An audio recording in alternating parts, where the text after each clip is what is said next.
Welcome to the class. Today we will be talking about modal auxiliaries. In particular, we are going to be talking about three of them, and they are must, shall, and should.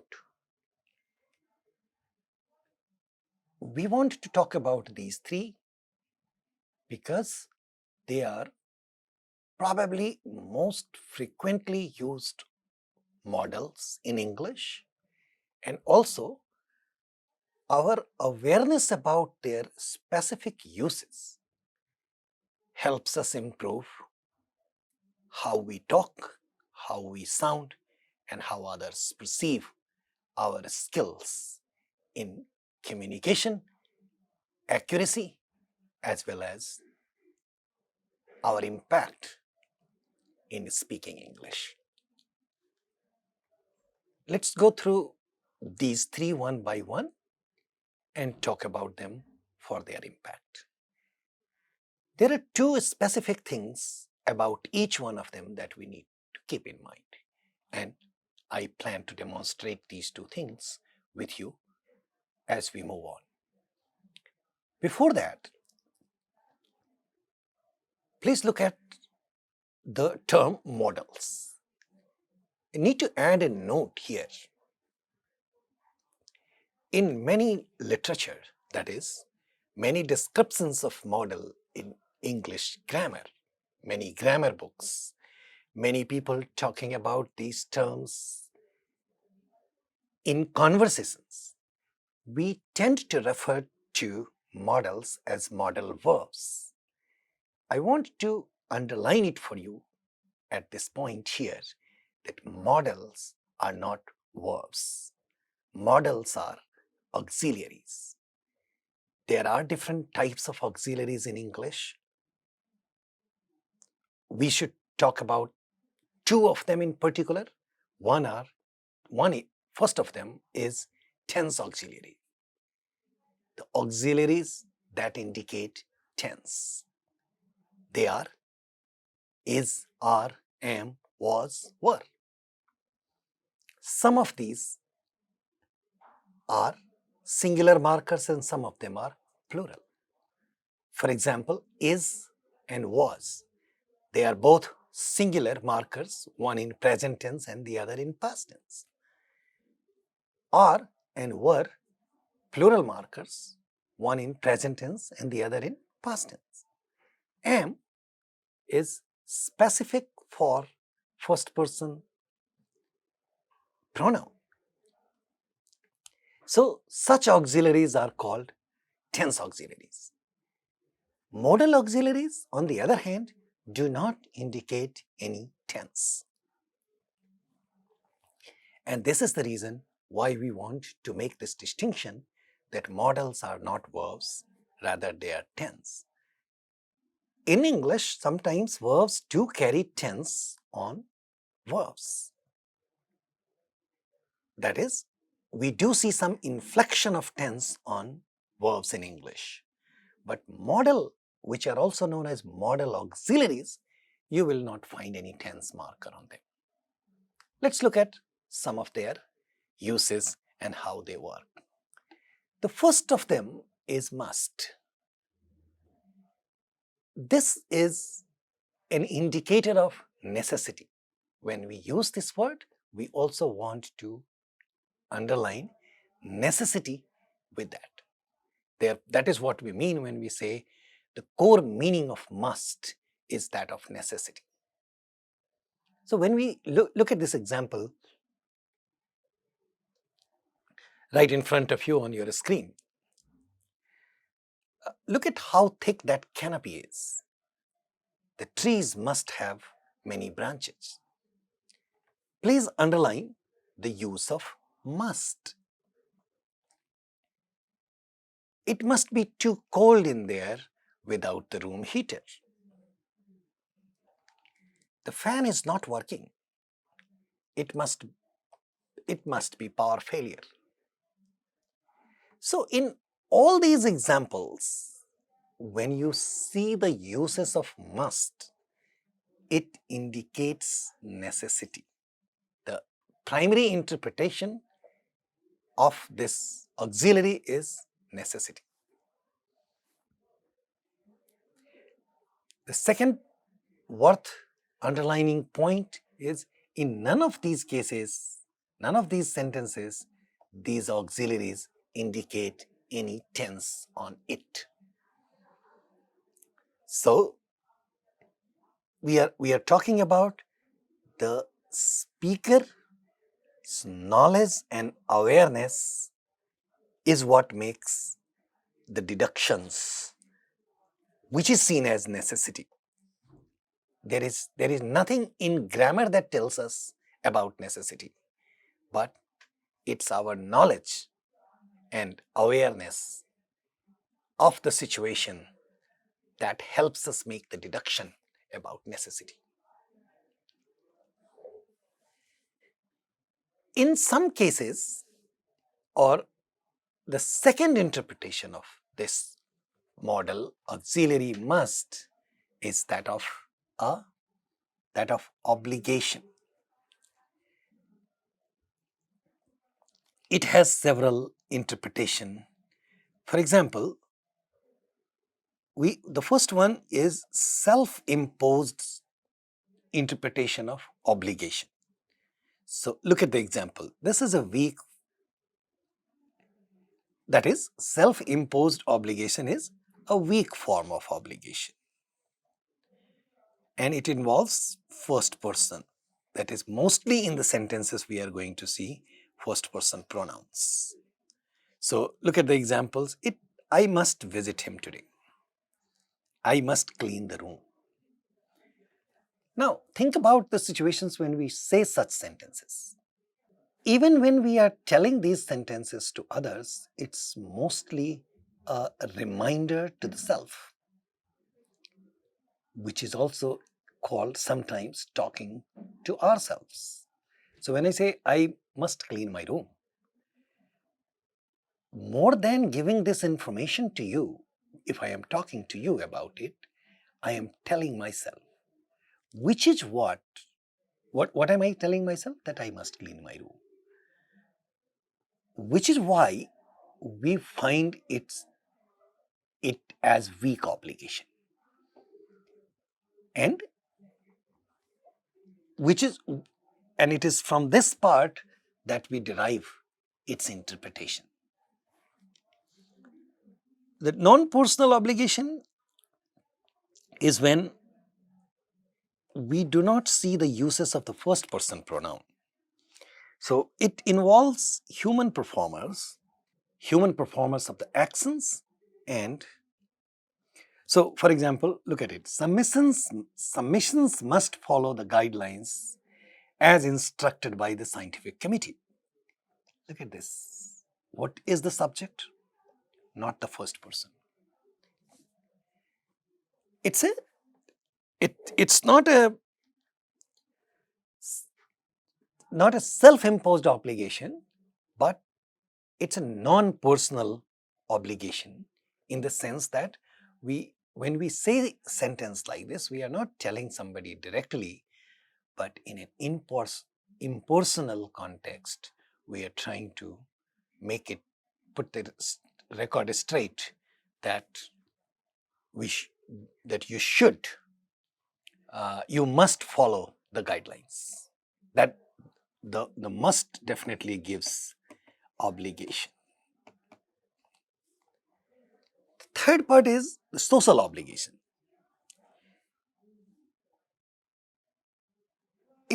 It's sort of necessary, that is, it shows necessity, but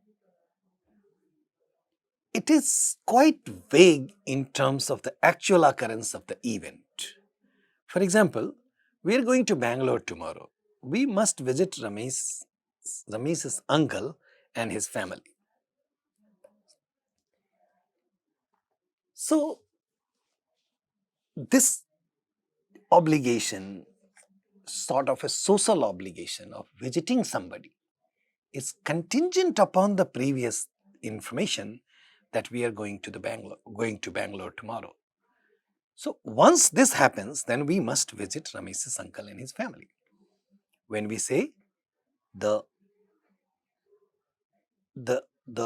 actual occurrence of the event is vague, we simply mean that it is not sure that it will happen. But all information through a modal auxiliary is of that type in nature. They are only hypothetical. So when we say submissions must follow the guidelines, by definition, obligations are certain, obligations have a sense of rule, but they will actually happen is not really guaranteed. So what is it that we are trying to tell you? We are trying to tell you certain in between line information about the uses of this specific model must. Two specific things. First, that it has a sense of necessity, and two, it has sense of obligation. When it has sense of obligation, what are the types of obligations it could have? It could have personal obligation, it could have non-personal obligations, and it could have social obligation. These are the different types of interpretation of one specific type of auxiliary that is called known as modal auxiliary. All modal auxiliary can have negative counterparts. So must has the negative counterpart as must not. In short, this is how we write. So, and it indicates again necessity in obligations. So here we have without an option. So look at it. You must not be distracted while driving. So it's an obligation, but a forceful sort of obligation. You must not use your phones while at fuel station.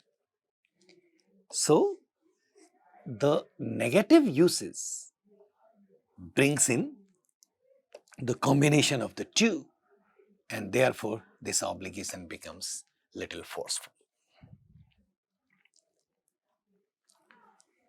How do we understand the uses of shall as modal auxiliary? Important thing, shall can also be used as tense auxiliary when it is, and in that case, it has limited uses as a tense marker only. In that sense, we can use shall and will interchangeably. But shall can also be used as modal auxiliary. And look at this. When it so happens, then we have, it's not considered the substitute of will. When is it not considered the substitute of will? When it is used as modal auxiliary. Shall indicates an element of determination on part of the speaker. So the point here is if we use a sentence with shall, primary interpretation of that sentence is that of a modal with determination as compared to its uses with will, which is not which does not have the same sense of force of determination. And shall can also have interpretation of interpretations of intention, willingness, and prediction. All these things are predicated upon its uses as modal auxiliary. Look at this. I shall talk to you about the proposal tomorrow. Points that we have mentioned before. When I am using this, it shows my intention or willingness of exhibiting determination.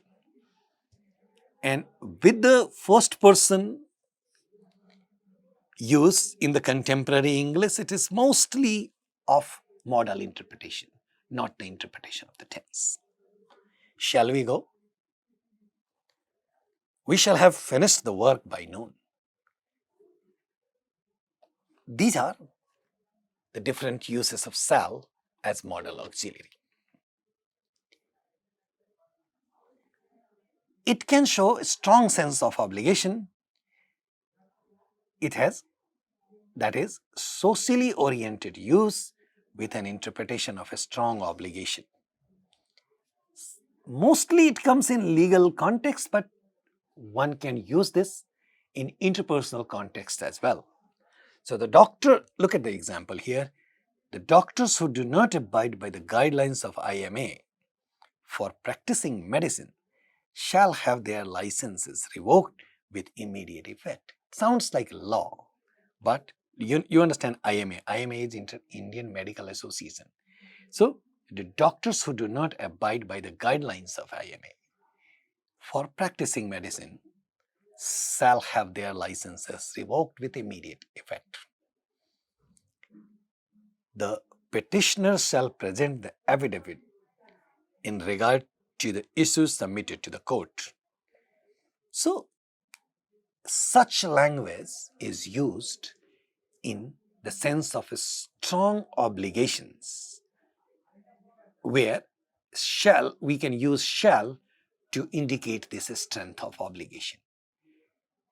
When we use such understanding of knowledge, of language in our writing, and we demonstrate these things while speaking, they make us impactful. They make us cover what we want to do with the language. And for that, we need to know these intricate distinctions between different contexts. Should indicates requirement. That's its core prediction, core interpretation. And it is mostly used in socially rooted contexts, but they indicate weak obligations. When this is used in the sense to convey requirements of appropriate behavior in the form of advice of suggestion. So sometimes we use this, the sense to convey requirements of appropriate behavior. For example, you should prepare well for the learner's test. Not a very strong obligation, but if you want to pass, you should prepare well for learner's test. Learner's test is the term used for driving license. You should inform me before you leave. Sort of an obligation. Necessity, it's type of a requirement. Please understand the hairline distinction with this. When someone tells you, you should inform me before you leave, it's a requirement. So that's its primary interpretation. But when it is taken as socially rooted, in the socially rooted context, it is used as weak obligations and as an appropriate behavior, that leaving without telling is not good. Should is also used with why questions, and these why questions also to deny the relevance of social requirement. Why should I see the movie? I don't. So when you use why and should, it's basically the denial. Why should I do what everyone else does? It's not really a question asking for reasons why one should do something. It's basically a denial. So in the form of a question, it acquires the shape of strong denial, which has almost no possibility of consideration. That is, if someone says, why should I watch the movie? It's a strong denial for watching the movie, meaning the possibility of watching the movie does not exist. it also indicates sometimes probability. It's used to indicate requirement in terms of what most probably is the case.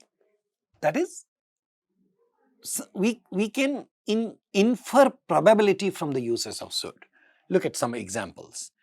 This work should take 2 or 3 days. We won't use other types of models here. We can say this work must take 2 or 3 days. Grammatically that might be accurate, but contextually that is not appropriate. We use should here because only then we are leaving the interpretation to probability. Your order should be delivered in 6 to 7 days, or even if you say 6 days, we use should, we are talking about probability. Hence, this is known as weak obligation. The 3 specific terms must, shall and should.